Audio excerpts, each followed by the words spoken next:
Hello and welcome to the show. Before we begin, the usual apologies because today is an out and about episode.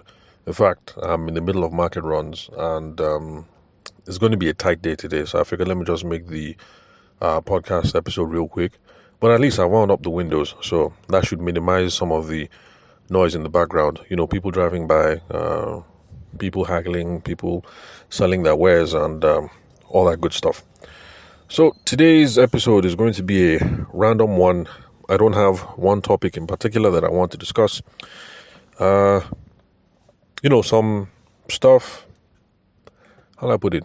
When you are a professional salesperson, it's just something that you notice. How people are trying to sell. When you notice good examples of people selling well or examples of people selling poorly, you just notice. You just notice these sorts of things. Sorry, hold on. Let me take off my glasses. Because I'm not reading, so I don't need the glasses now. Where was I? Yeah, so you just notice stuff here and there. I've noticed that it's not just me, but other people who are business owners, self-employed people, but who like the discipline of selling. You just notice a couple of things. So there's been a bunch of stuff that has happened around me, and it's got me thinking. And I figured that these would be good case studies to come and talk about over here on the podcast. And so today's episode is just my random thoughts when it comes to outreach and inbound. So like I said, there have been a couple of other stuff, but I think let me just deal with two today. And then if I can remember the others, we'll take it from there. So the first random thing that I want to make a comment on is this whole thing of whether you should say your name and your company name and all that, when you're calling people out for the first time, when you're doing outreach. Okay, well, first off, let me define what outreach is for those of you who are newbies listening to the show. If this is your first time, outreach is just like it sounds. Any activity that you're doing to reach out to people to see how you can get business from them. So if you're on, so it's not really the platform per se that determines whether it's outreach or not. It's the initiative who determines, because like I said, I'm talking about outreach and inbound. So it can be outreach even though you're on Instagram. If you're the one who sent the DM, then that's outreach. But if you're on Instagram and you received the DM, then that is inbound. Inbound just means other people reaching in to you. So it's not really the platform. Please, I want to stress this because there are a bunch of people who just assume that, they just say Instagram, email, blah, blah, blah, all of that inbound. And no, it's not the case. It's about the initiative who initiated the activity. Oh, sorry if I sound funny and I'm breathing heavy. It's because, the usual. My son came back with, who knows what he came back with this time. And, sneezed all over me and, now I have it. And apart from that, it looks like he's coming down with an ear infection. So we even have to go to the hospital later on in the day. It's one of the things that is making my day tight. So, so apologies. So today's episode, tomorrow, maybe the day after tomorrow, labored breathing, sniffling, nasal sounding, all those sorts of things. So where was I? So I was talking about the difference between outreach and then inbound. So there are some people who, when they do outreach, they like to, do the whole spiel. Hello, my name is Chukudi, so I'm a that, and I'm with ABC company, something, the usual. And, first of all, I think it's good practice to say who you are and what you're on about. But I think that because of the amount of messaging that people receive nowadays, and because of the availability of modern communication and stuff like that, I think people are really, really overwhelmed with all this messaging. And I think that when you reach out to people, they don't really give a hoot who you are. Well, in a sense, yes, but I think the two main concerns are, who is this person, why is this person calling? And when you pick up the phone or when you go to somebody's office and you start your whatever by, my name is Chukudi, I'm from XYZ company, something, we specialize in blah, blah, blah, blah, blah. That is really 1 minute that you've taken of the person's time and you haven't gotten to the root of why is this person here. And that part is just white noise and I really don't think it's effective. However, when I work with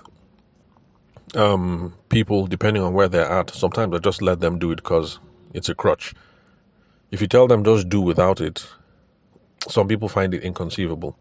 So I figured let me just use an example today to show my philosophy around it and to tell you how I go around this thing of name, company name, blah, blah, blah. So my own opinion, should you say your name and your company name when you pick up the phone? Should you introduce yourself like that? In my own opinion, the answer is no. Instead of going through pains to say who you are, what your company is, what you specialize in, and blah, blah, blah, I think you should just get straight to the point. Well, by the way, this is not for everybody. I mean, it takes a while. So I've been selling for a bit. I finished my legal training almost 20 years ago. So, legal practice, wedding photography, me and my brother, the export business, and then now selling consultancy services. So this is not my first time. I've had some practice. I've built some confidence along the way. So for me, it's not a problem. So for you, if you're a first timer, yeah, this might seem scary. So if you're a first timer, continue with the whole thing of, my name is Chukwudi, XYZ company, blah, blah, blah, blah, blah. We specialize in this, that. Do the whole 1 minute thing. But for those of you who have some experience behind you, you don't have to say your name or your company name because nobody gives I'm not use foul language. So don't. Rather, confirm that you're talking to the right person. Because after you've been doing this introduction thing for a while, you realize that you spend a great deal of time introducing yourself to the wrong person. You go in, hello, my name is Chukwudi, so and so company, experiencing this, and that. You do your 1 minute spiel. And then it turns out that the person you're talking to actually is a secretary and she has to pass you along to somebody else. Then you get passed along to that person and then you go into your whole spiel of, my name is Chukwudi, so and so company, we specialize in this, and blah, blah, blah, blah, blah, blah, blah. And you might not be talking to the right person as well. So for me, I think you should just call in. First order of the day is confirm that you're talking to the right person. And then from there, it is okay to go straight into your intention on what the purpose of the call is. From there, you can slide into need analysis. If you are making traction on this call, if you're talking to the right person and you guys have an understanding around your value proposition and your needs analysis, by the time you are done, they are the ones who will ask you about your personal details. And I use that as a sign of whether I am making progress or not. So I call, I confirm I'm talking to the right person, state my intent, I go into need analysis. If by the time we're done, there's no meeting of the minds, as per we're not blending, what I have on offer, they don't need. Clearly at that point, they're not going to ask me, oh, young man, by the way, what's your name again? But if we have a wonderful conversation and it looks like my product or services might be able to help them, of course they will ask, oh, young man, what did you say your name was again? So, part of the reasons why I even stopped doing the whole introduction thing was because, especially my wedding photography days, I realized that, back then I used to take this thing personal, that they didn't store my phone number. And maybe other industries are different, but for wedding photography in the early days, the bride is talking to 5-6 other wedding photographers. She's talking to 2 or 3 wedding planners. She's talking to 2 or 3 videographers. She's talking to 2 or 3 caterers. For bridal dress, she's considering maybe 2 people. Bottom line is, the bride in wedding, when it comes to events, the bride is talking, no joke, she's talking to like 30 vendors at any given point in time. Given those situations, the bride is not storing anybody's number, except if like you guys are making progress. So I used to get offended that we had what I thought was a nice conversation during the bridal fair, only for me to call up later on and she's like, oh, sorry, I didn't store your number. And that used to piss me off. Like, you didn't store my number? Like, it really used to upset me. So anyway, me not introducing myself and everything, that's where it started from. Like, it doesn't matter anyway. So I would just call and just get straight down to business. And I just realized that after a while, if you're making traction with some people, they would end up storing your number, taking an interest in company name, and blah, blah, blah, and all those sorts of things. So, summary. There's no need to say your name. Confirm that you're talking to the right person. Go on, state your intention, your purpose, moving to need analysis. If you're making traction, they will request all these details. If there is no traction, they will politely refuse whatever it is that you have to sell, and they won't ask for your name or your company name, and it's fine. You can just move on. No harm, no foul. It's just business. You thank them, you move on, and you live to fight another day. Tomorrow, you call somebody else. Or if you had a list today, you call on another person. So that's just how it works. So, as a case study, let me use a personal outreach that I did yesterday. I was calling into the Abuja Property Development Company in Abuja. And that's because if you've been listening to the show for a while, you know that I did some work with Kairos HOF. That is the property development firm that is owned by D'banj and his brother. You know, D'banj, the famous musician, he had this old jam, like when I was in uni. Is it Tongolo? Make I tell them the cocoa, that whole thing. So D'banj and Don Jazzy. Yeah, Don Jazzy they were like 5 and 6 back in those days. That's before they broke up. So, where was I? So I've done some work for Kairos HOF, D'banj's property firm, and I think the engagement that we did with them at the time was how to close the deal in real estate. Then it turned out to be a good program, and of course since then some of the people that I roll with have thought it's something I should package up and sell to other property development firms as well. And so that's the reason why I have some of these companies on my list for outreach. So remember when I was talking about outreach and inbound, so now you see the difference. I have a list of companies I'm going after. I'm picking up the phone and I'm calling them up, or I'm going to their offices. That is outreach. I'm the one who is reaching out to people. But then, if any of them happen to listen to this podcast and they like the episode on how to close the deal in real estate, and then they call me, that is inbound. So remember, for those of you who are newbies, so that's the difference. So, yes, I called into Abuja Property Development Company. Now, most of you would like to start off the call by saying something like, "Hello, my name is Chukwudi. I'm a sales consultant. I'm a business development coach. I have over X number of years experience in whatever. We work with companies that do this, that, and we have also served so competitors in your space. And the reason why I'm calling you is ABC and XYZ. So, I've already told you guys that 2-inch, that long talk, I think it's too much. You're calling somebody out of the blue, and you're going to spend the first 2 minutes of the call talking about yourself. That's a waste of time. So, what I did was, first of all, to be sure that I'm talking to the right person. Typically, I try to do some research before I call into people, because the conversation is going to flow a lot smoother. If you call in and you say, "Hello, is this so and so?" "Oh, yes, that's the company. Can you put me through to Chukwudi, please?" Or "Can I speak to Chukwudi, please?" That is a much quicker conversation, because you're calling in, you have somebody's name, the secretary, the customer service person, whoever answered the call, they know how to just route the call quickly, rather than you calling a general line and you trying to see if you can make a sales call out of the number that is on their website or the Instagram handle.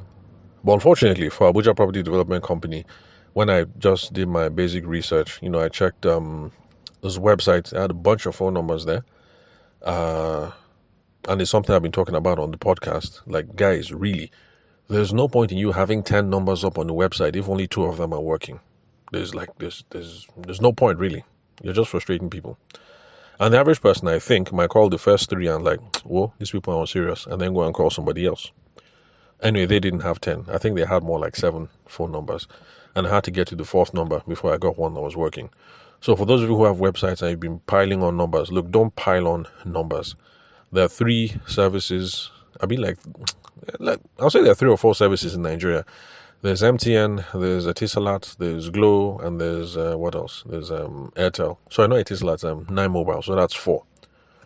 So, if you're running on this whole whatever that you want people to be able to reach you all the time, then just get those 4 lines.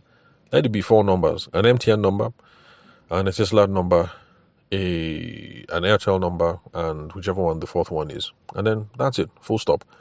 This whole thing of 7, 10, I've seen 11, and the person calls, this number is no longer registered, this user is something, something, something, all those error messages.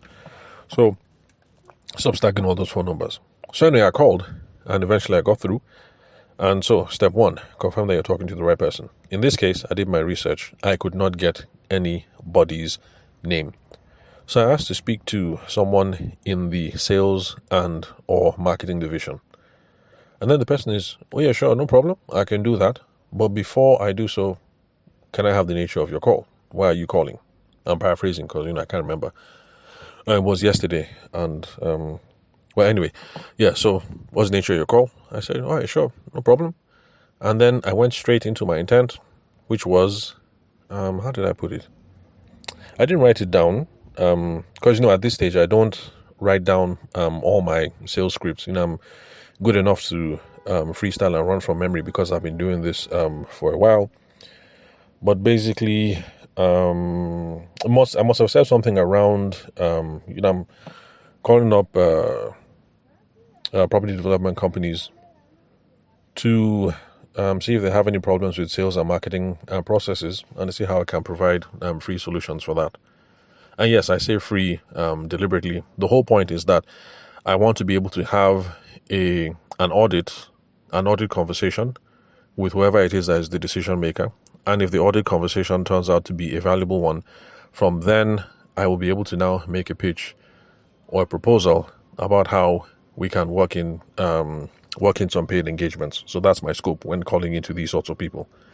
This is not my scope when calling into every single person, but that's the scope when I'm calling into property development companies in this case. So what I'm saying is when I say that I'm trying to solve their challenges for free, actually that's just an excuse for me to have a discovery call. I'm trying to figure out, do they have any problems that I have the skill set to be able to solve in the first place? And you see the reason why I recommend this sort of approaches. That's going straight into needs analysis. So oh yeah, by the way, it turns out that I was lucky. And yes, there's an element of luck in sales because the person that I happen to be talking to, turns out that he's the head of what's it again? He's the head of, forgive me. I've put everything down in my CRM. He's the head of corporate communications for the business, Abuja Property Development Company. So he's head of corporate communications. So it turns out I was talking to the right person. And yeah, of course, it was cool to have the conversation. So we just started gisting, rapport building. Well, first off, I asked his name. He gave me an Igbo sounding name. And I was shocked. I told him, oh, look, you sound like a northerner, so I wasn't expecting an Igbo name. I was like, oh yeah, I grew up in KD. So remember when we talk about commonality. So that was the level of commonality that we established. Oh, like, oh, you grew up in KD. I'm an Abuja boy. Say, Abuja, which school? CKC. Small talk, blah, blah, blah, blah, blah. But not to belabor the issue. We're not here to make friends. So, establish that level of commonality. We're both northern-ish kind of guys. And then moved on. And then I started asking questions about the business. I wanted to get a sense of the strength of the sales team. That's where I start off these sorts of conversations. Because I want to figure out what kind of sales team do they even have and what are the problems that they're facing. And we had a wonderful conversation. And it was really, really interesting. It turns out they only have a sales team of 4 people for the whole organization. I found that strange. But then I pressed some more. And then found out that for them, their business is built around online marketing and the websites. And also, they have marketing officers that are attached to each project site. So let's say they have something going up in Gwagwalada. The building project in Gwagwalada is going to have a marketing team that is attached to that. And that marketing team are mostly agents who are 100% commission. And yeah, it's an interesting model. So it turns out that the salespeople that they have are mostly account maintenance people. So what that means is they handle customer service issues. They handle customer service issues, basically. So I wouldn't consider that sales, but anyway, that's what the organization calls sales. So, of course, given this setup, I just pointed out quickly that, look, it looks like everything is going on well. Oh, another thing that was really interesting about the conversation was their problem is not sales because, in fact, their own problem is inventory. They have cranked up the website marketing and online everything so much that they have leads coming in, but they do not have inventory to supply. They don't have the houses and the estates enough to meet their demand, so they're actually trying to scale back sales activities. So at that point, I was like, bro, looks like you guys have a tight ship. Looks like everything is running perfectly fine. It's like there's really nothing I can do for you guys. And it's like, yeah, of course now, but definitely now we're supposed to keep in touch, that sort of thing. So by the way, what's your name again? Aha. And that is when I now dropped my name. I didn't drop the business name because at this stage, I don't think business name is important. Everybody will see your business name when you send the invoice anyway. So I never say the whole, my company is something, something, something. So he asked me, what's my name? I told him. And I said I'll send in a text message because not everybody knows how to spell Tabishima. Lots of people have not even heard Tabishima before. So lots of people hear it and they think, is your popsy German? Is your popsy German? Is he Japanese? Where are you from? That whole thing. So then I told him my name. I remember what I told you guys. Now that's a sign that you're making traction. So I was like, okay, cool. Even though there's no opportunity for business now, a warm introduction has been made. He's going to go into part of my networking cadence, and who knows what tomorrow may hold. But for now, there's no room there because they don't have any obvious lapses in their sales and marketing processes that I can help them fix. So his name goes into my CRM as a contact, not as a lead, because there's no lead to pursue now. So he's in my CRM just as a contact, and then I scheduled a follow-up activity. I can't remember what the follow-up activity was. It has to be something value add anyway. I can't remember what it was, but anyway, I remember that the activity that I scheduled for follow-up was for was it 4 weeks? 4 weeks or 6 weeks? I can't remember. But bottom line, it's all there. It's my notes. I don't even have to remember because 6 weeks from now, my phone is going to do ping him, and I'll look and it'll be there. Reminder: Head of Corporate Communications, Mr. So and so. I will click on it. The note will open up and it will say there, last conversation had on 23rd September 2024. Outcome of the conversation. Next step is do this, do this, do this. And I will just simply follow the instructions 6 weeks from now that I put into my phone yesterday.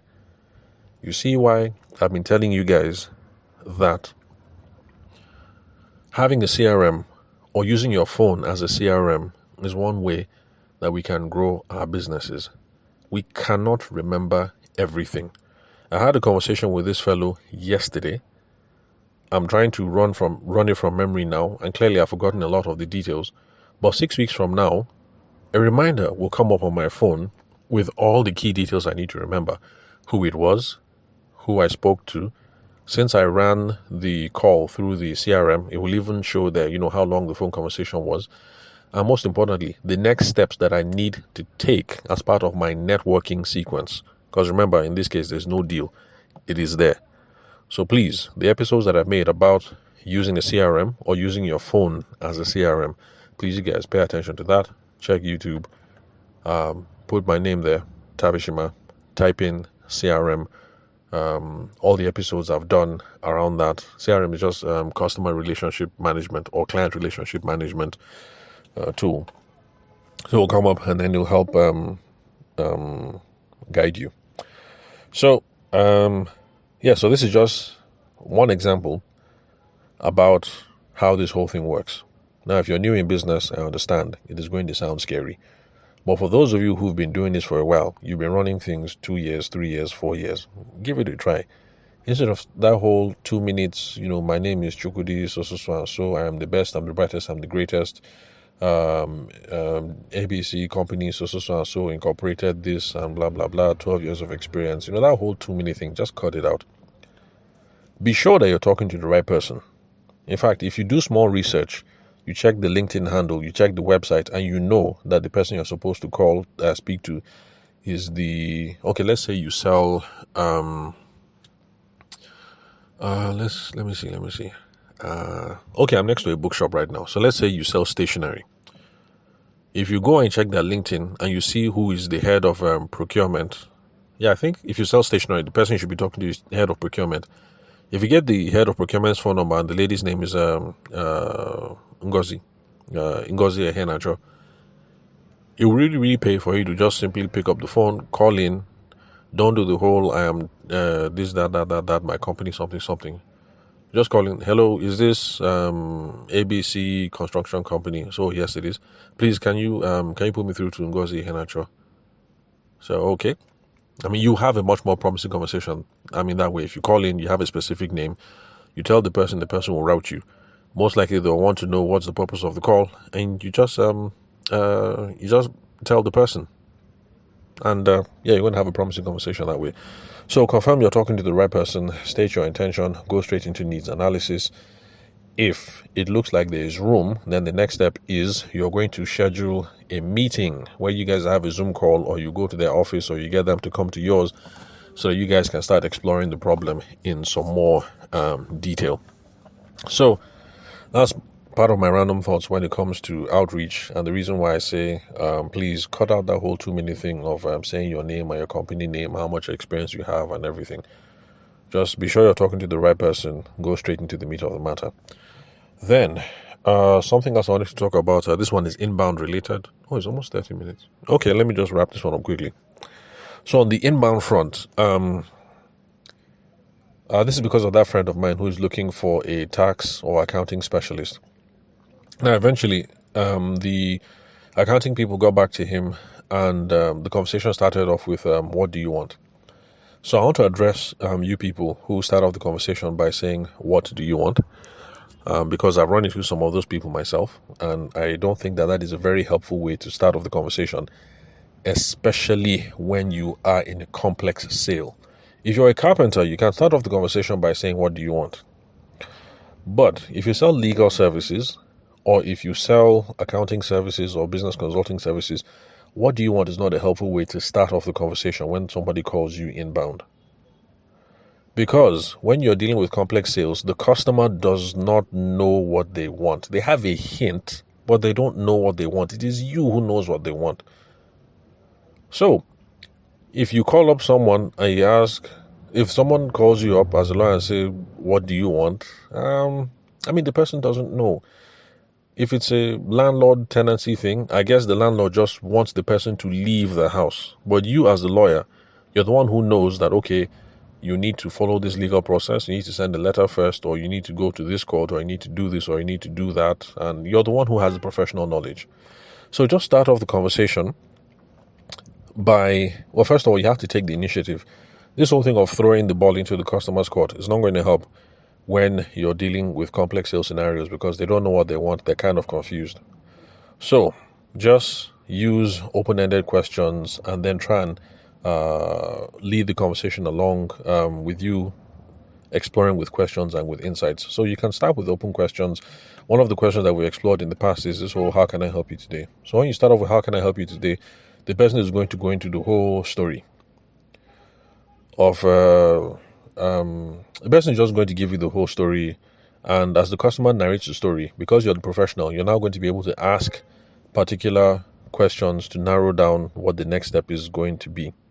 So as they're talking, use questions to tease out the issues. From the issues, you're going to be able to make a proposal or a recommendation, and hopefully, if you're talking to the right person who can afford and you can indeed solve their problems, maybe there might be a chance of you closing the deal or not. So back to my friend and the whole tax thing, and they say, what do you want? So my friend answered honestly, like, you know what?